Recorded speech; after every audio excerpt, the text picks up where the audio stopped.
নমস্কার বন্ধুরা, জানা হোমিওপ্যাথি চ্যানেলে আপনাদের স্বাগত জানাই। আশা করি আপনারা সবাই ভালো আছেন।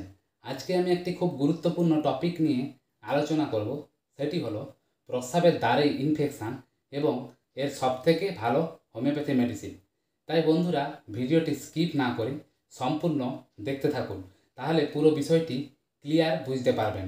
এই প্রস্রাবের দ্বারের যে ইনফেকশানের সিমটম, সেগুলোই আমি প্রথমে বলছি, এরপরে আমি মেডিসিনটি নিয়ে বলবো।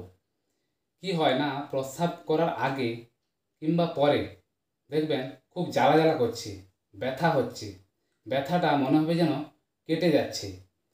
আর প্রস্রাব অনেক সময় কি হয়, খুব সামান্য মাত্রায় প্রস্রাব হয়, কখনো কখনো ড্রপ আকারে অল্প অল্প করে প্রস্রাব হয়। আর দেখবেন যে হাঁটা চলার সময় খুব কষ্ট হচ্ছে এবং বসে থাকলে আরামবোধ মনে হচ্ছে।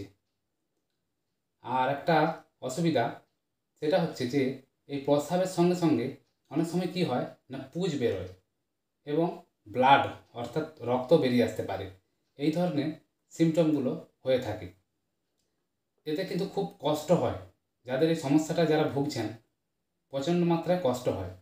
এছাড়া এর পাশাপাশি কী কী সিমটম হয় না, অনেকে দেখবেন যে কিডনির যন্ত্রণা, কিডনি যেই জায়গাগুলোতে, ওই জায়গাগুলোতে টাচ করা যায় না, খুব কষ্ট হয়, ব্যথাটা মনে হবে যেন ছিঁড়ে যাচ্ছে, কেটে ফেলার মতো জ্বালা জ্বালা, এরকম সমস্যা সৃষ্টি হয়।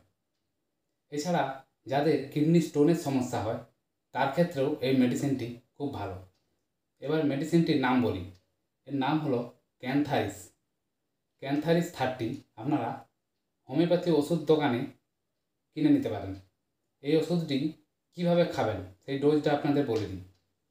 এই ওষুধটি খাবেন ক্যান্থারিস 30 2 ফোঁটা করে সারাদিনে 3 বার খাবেন। ক্যান্থারিস 30 2 ফোঁটা করে সারাদিনে 3 বার খাবেন।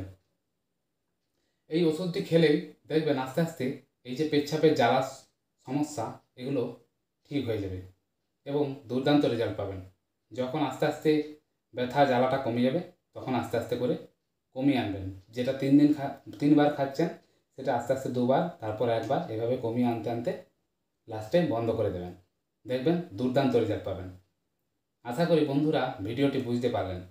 যদি ভালো লেগে থাকে প্লিজ সাবস্ক্রাইব করে দেবেন, লাইক করে দেবেন এবং শেয়ার করে দেবেন। ধন্যবাদ বন্ধুরা।